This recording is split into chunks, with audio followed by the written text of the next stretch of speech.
Bonjour Vincent Lelon, Bonjour Jean-Luc. vous êtes président d'Allianz.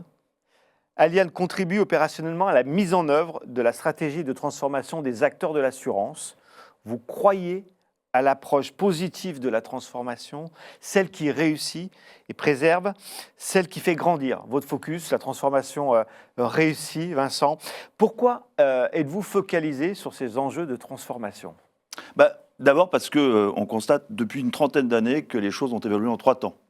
Il y a 30 ans à peu près, les transformations se faisaient par grands pans, alors que ça soit de la technologie, de la société ou des offres. On voit que dans le monde professionnel, il y avait des grandes transformations, puis on avait le temps de les ingérer, puis on passait à autre chose. Et puis depuis une vingtaine d'années, on est passé dans la transformation continue, c'est-à-dire que les choses ne se sont plus arrêtées. Et puis depuis 5 ans à peu près, on est rentré dans le bouleversement continu, c'est-à-dire que les transformations, elles s'enchaînent de plus en plus vite, de plus en plus fort. Donc on est dans un monde en bouleversement continu. Face à ça, les acteurs de l'assurance, nos clients, doivent adapter, transformer en profondeur leur modèle opérationnel. Et donc, ils ont des enjeux majeurs de transformation. Et paradoxalement, ces transformations réussissent de moins en moins, parce que les choses sont de plus en plus complexes, parce qu'elles sont de plus en plus interconnectées. Et donc, on se retrouve avec des enjeux majeurs de transformation et des transformations qui réussissent de moins en moins. Et le seul objectif d'Allianz, c'est de faire en sorte que ces transformations réussissent un peu plus. Alors, Vincent, justement, très concrètement, comment abordez-vous ces enjeux aux côtés de vos clients ? Nous, notre premier objectif, c'est d'avoir créé un collectif de partenaires qui sont des gens qui ont tous le même profil, qui ont à la fois une expérience opérationnelle éprouvée, que ce soit en direction générale ou en direction opérationnelle d'entreprise, et une expérience dans la transformation qu'ils ont menée soit au sein des entreprises, soit par des expériences de conseil.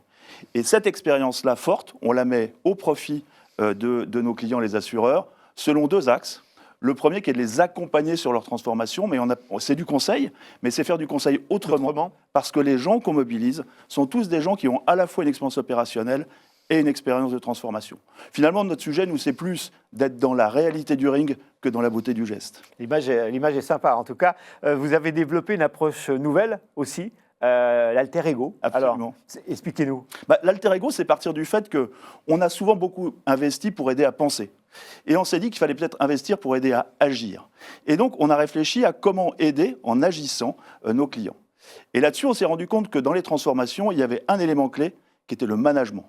Le management, c'est une clé pour la réussite de la transformation, mais aussi pour sa pérennisation.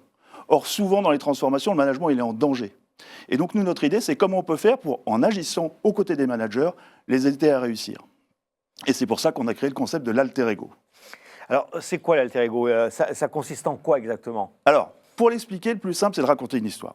Alors, je vais vous raconter l'histoire de Béatrice, Roger, Gaëtan et Hugo. D'accord. Béatrice, la directrice, quand elle veut transformer son entreprise, se dit « je vais faire appel à mon management ». Et elle a raison. Elle croise Roger le manager, elle dit à Roger le manager « je compte sur toi pour transformer ton périmètre ». Roger le manager, il considère ça comme légitime, valorisant, enfin il est manager quand même. Oui. Sauf que très vite, ça va lui poser 3 problèmes. Premier problème, il n'a pas la bande passante. Il est à 100 voire 120% sur ses tâches opérationnelles. Deuxième problème, la transformation, il ne sait pas très bien comment ça marche. Et du coup, il a un troisième problème, c'est que la transformation, ça lui fait un peu peur. Alors voyant ça, Béatrice, la directrice, qui comme vous et moi sommes convaincus de la transformation positive, celle qui réussit, qui préserve et qui fait grandir, dit « ok, je comprends, on va t'aider, on va faire venir Gaëtan le consultant ». Arrive Gaëtan le consultant, et Gaëtan le consultant, il travaille d'arrache-pied avec Roger le manager pour définir sa cible, poser sa stratégie de transformation, la décliner en trajectoire de transformation, déployer les outils de pilotage et de planification qui vont bien, bref, un super boulot. À la sortie de ça, Roger, il a des super slides, des super outils, mais il n'a pas commencé à transformer, et il a même plus de travail qu'avant. Il a sur le dos Béatrice, la directrice, qui regarde s'il transforme bien son périmètre, puis à côté, il y a Gaëtan le consultant qui regarde s'il applique bien son plan de transfo. Bref, le pauvre Roger, il a plein de trucs, il n'a pas commencé à transformer, et il a plus de travail qu'avant. Donc nous, notre idée, c'est de créer la fonction de Hugo, l'alter ego. Hugo, l'alter ego, c'est créer un binôme avec Roger le manager. Ce binôme se partage et les tâches opérationnelles et les tâches de transformation.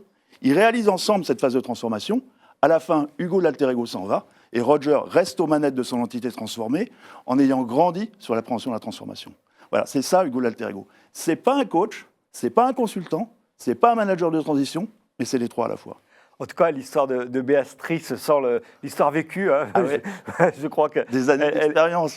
Elle était très concrète. Donc, un alter ego, c'est qui exactement, Vincent ? Alors, un alter ego, c'est quelqu'un qui doit avoir à la fois une expérience opérationnelle et une expérience de transformation, assez proche de celui qui va aider, mais il doit avoir aussi 3 autres qualités. il doit avoir un savoir-faire de pédagogie et de transmission, il doit avoir un savoir-être de bienveillance, d'empathie, avec un profil de leadership qui fait qu'il ne va pas essayer d'aller piquer le poste de Roger, le manager, tous les 4 matins.